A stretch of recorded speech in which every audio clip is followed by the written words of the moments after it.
Good morning and welcome once again to Meet the Church, an opportunity for us to ask 10 questions to somebody who is part of our church.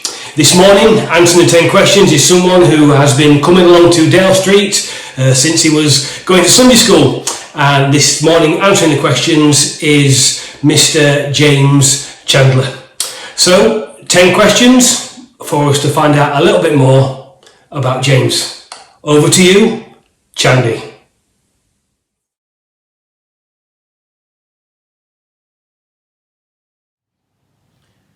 Hi, so the first question is a little bit of background about me and my family. So I guess I was born in Dewsbury, so not far from Ossett, just outside Ossett. And my mum and dad lived in, or have always lived across sort of my life in a house just around the corner from church, so just off Dale Street. I am the eldest of three, so I've got two younger brothers, Daniel and Michael, with Daniel being 2 years younger than me and Michael being 4 years younger than me. My mum and dad are from Norfolk originally, so whilst I guess I've been brought up in Ossett and always lived in and around Ossett, we did used to go back down to Norfolk quite a lot as a family when I was a child, school holidays and things like that. And we used to go and sort of stop with my grandparents and go see all my aunts and uncles. So yeah, quite a big extended family. My dad's one of five, and yeah, lots of cousins on that side of the family. And my mum is one of two, so I've got an uncle on that side of the family. Yeah, I think that's probably about it.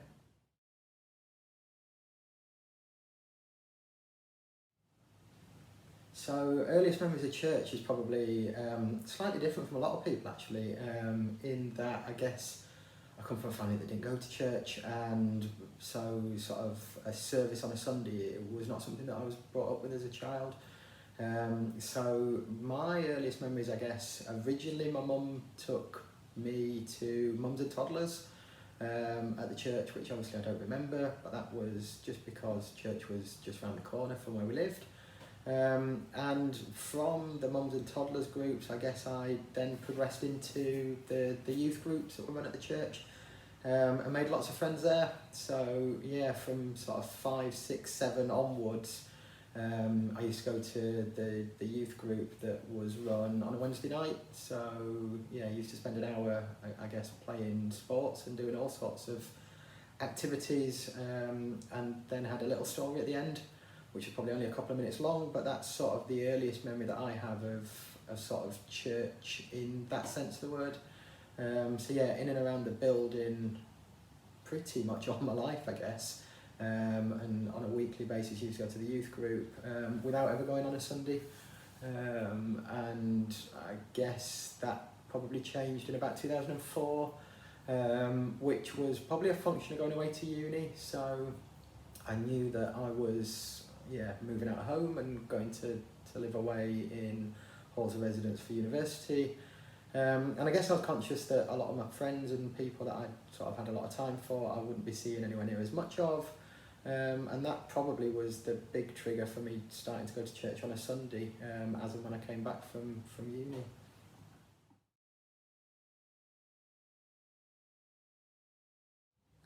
I'm really struggling with this one. I guess I've got no real memory of what I wanted to be when I was older. It's not something, and I guess that probably even still today, I'm not someone who spends a lot of time worrying about what's coming and what the future might hold. I guess I've always been focused on where I am at the moment, and I guess sort of the life I've been through, I've always been focused on the next set of exams or the next sort of stage in my career. So yeah, I don't really remember being a child having a specific sort of I want to be this type mentality. I guess if I'm honest, putting myself back as a 10-year-old, I guess if you'd asked me, the stock answer would probably been a footballer, because that's what I guess an awful lot of 10-year-old boys would like to do. And at that stage in my life, I probably had no idea about careers and longer term stuff, and yeah, I think if you'd asked me then, that's the answer that you'd have got.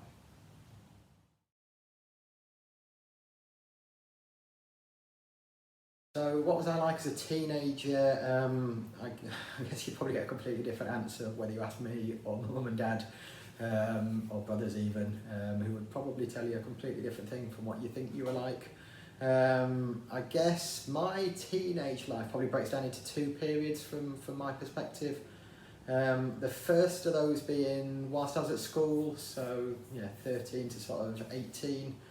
And then the sort of later teenage years where I went off to uni, and suddenly I guess I had to grow up really, really quickly, where I went from having everything done for me to suddenly being out there in the world and responsible for everything, which, a bit of an eye-opener, and as I say, probably made me grow up really quickly and was a really good thing for me. So focusing on, I guess, those early years whilst I was living at home and at school.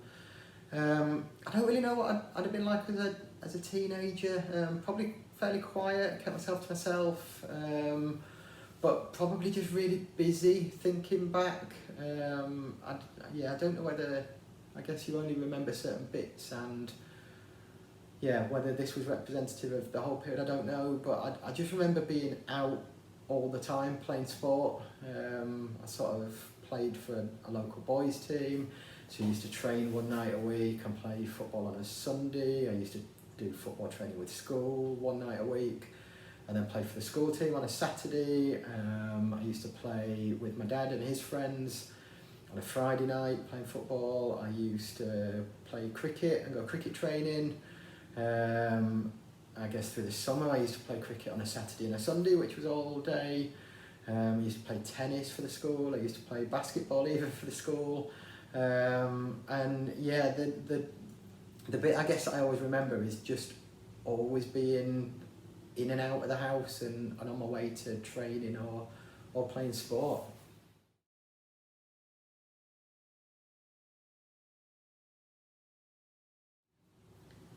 So my current job, I'm a pension scheme actuary, which no one ever knows what an actuary does, and most people have never heard of it. So being able to explain it is probably quite helpful. So what I guess I'm responsible for is making sure that companies that we work with are saving enough money today to meet all their future pension payments, for final salary pensions. So those companies are promising their employees that they'll pay them a pension from retirement across the rest of their lives. And there's lots of uncertainty with that, around how long people are going to live and how much money the companies need to save. So we're trying to work out what pension each person will be entitled to at retirement, how long they're likely to sort of receive that pension, to work out how much money a company needs sort of in the future, and then almost work backwards from that to work out what investment returns they might get on some investments now, to mean that they've got enough money to meet those future pension payments that they've promised to make.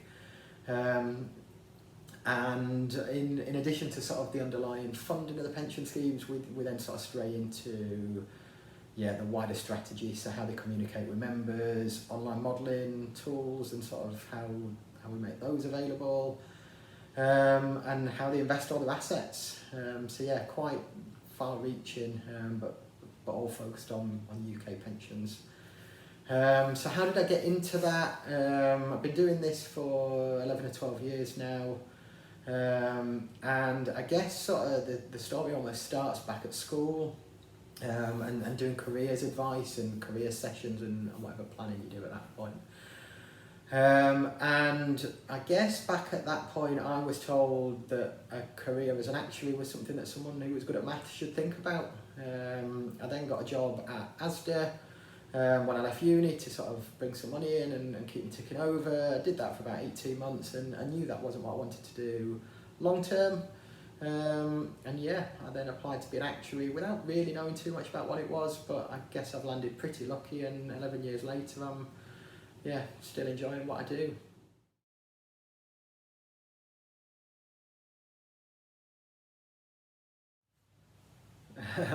Yeah, no, I guess I'm quite lucky that I'm fairly good at most sports.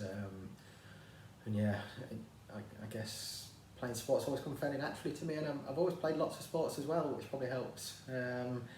So is there any that I'm rubbish at? Swimming, not a very good swimmer.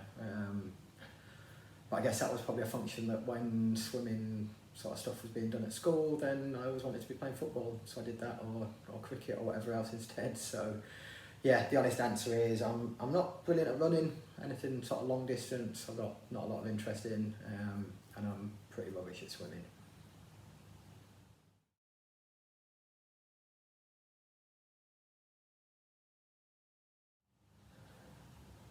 So honest answer to this one is I guess I probably wouldn't like one meal for the rest of my life, because I like lots of variety. I know I'll tell you that yeah, I don't like the same thing over and over and over, and I don't even like stuff like pasta where you just get a big bowl of the same stuff. I like food where you've got lots of little bits and you can sort of chop and change. So yeah, if I had to tell you what my favourite was, probably prawn cocktail starter. I do like a good prawn cocktail starter, and that's probably my go-to. In terms of my main, I am probably going for chicken in like a white wine sauce with potatoes and sort of not much veg. So yeah, that would be my main, and then a dessert's probably quite hard because, as most people probably know, I do really like desserts, and I could probably spend a lot of time on the dessert one. I guess it is really difficult is desserts. So my favourite probably sticky toffee pudding. And yeah, if I got a nice sticky toffee pudding with some sauce and some ice cream, then I guess I'd be a pretty happy boy.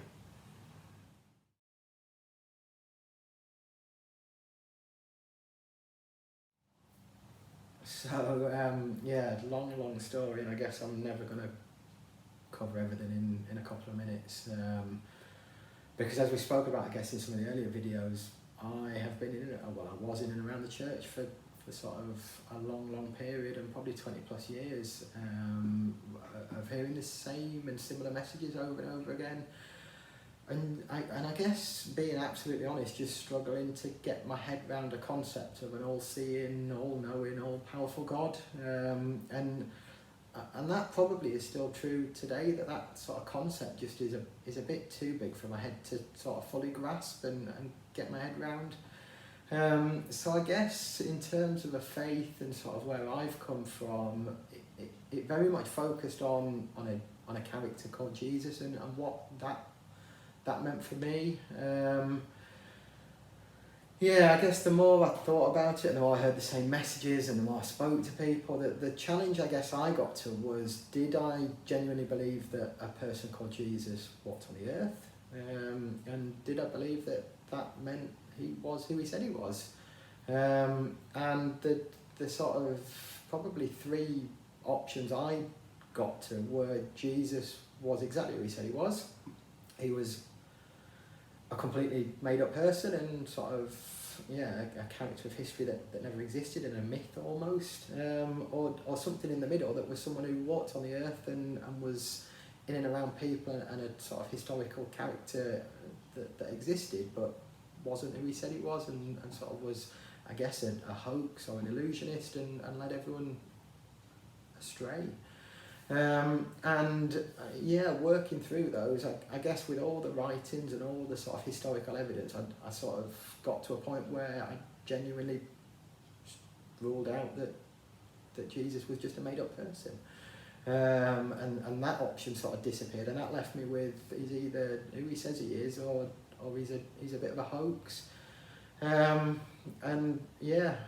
guess I came down on one side of that, and the bit that I guess sort of I got to was that people who lived and sort of were in and around Jesus then took it upon themselves to take that message forward, and despite sort of having threats to their lives and being in a place where that wasn't a particularly nice message to be delivering, the time that they'd spent with this person had sort of given them enough fire to face whatever they needed to and set up sort of the early church. And in terms of a faith, it was probably a lot more logical and sort of almost fact driven than I guess most people get to. But that was sort of the journey I went through, and at the point I got to Jesus being a person in my head who I thought walked the earth and was exactly who he said he is, the message then becomes pretty difficult to ignore.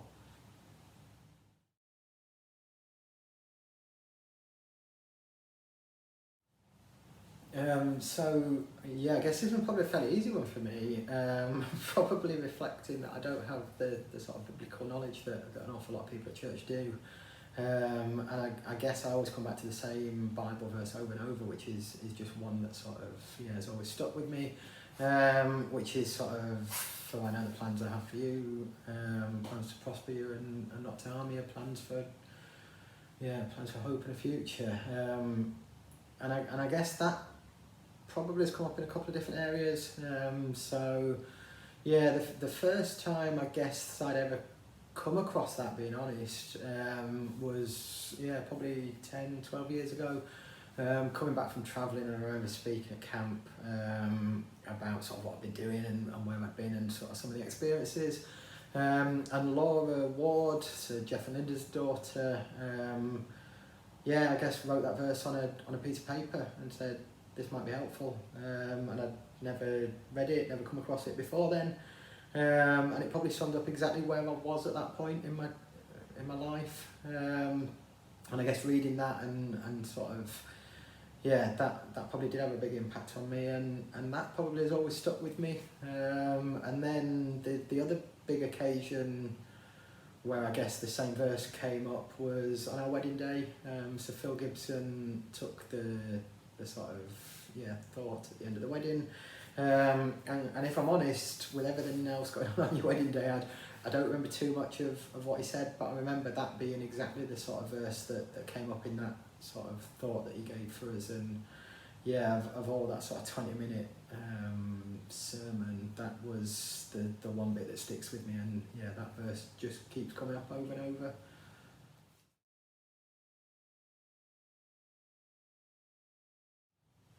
So, I guess that verse is probably the best summary of how faith has helped me through my life, and sort of some of the strength that I take from that. How's that helped? I guess I'm not naturally a big worrier. I don't really worry about what's coming and what's coming down the track and what the future might hold.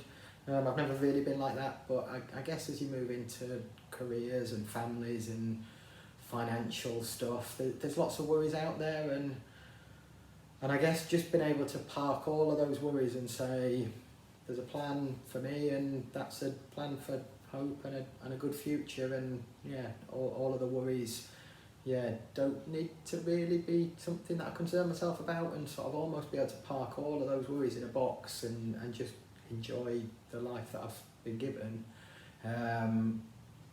Keep coming back to that same verse. It just sort of reinforces that message that everything will be fine, and I don't need to worry about it. So I think that mindset really helps, and I think that probably feeds into some of the stuff I do at work in terms of we're investing assets of hundreds of millions of pounds and sort of advising around the best way of doing that, and they're big old decisions, and lots of people perhaps get a little bit caught up in the worries and difficulties of that, and I guess I always come back to sort of there's a plan and it'll be fine, and you make a decision in good faith, and that's sort of been guided and led, and the worry that sort of comes alongside that is not something I need to concern myself about too much, and that helps to sort of keep me in a positive mind, and I think that feeds into everything I do, and probably even helps with sort of some of the people management I do at work, where people perhaps see that you are quite a stable and secure person, and perhaps they don't always know exactly what's behind that, but they just see that there is something that keeps you grounded, and that perhaps helps even through managing other people. It sort of helps bring them along as well, and yeah, them seeing that you are stable and secure and comfortable in yourself is probably quite a strong thing for them to see.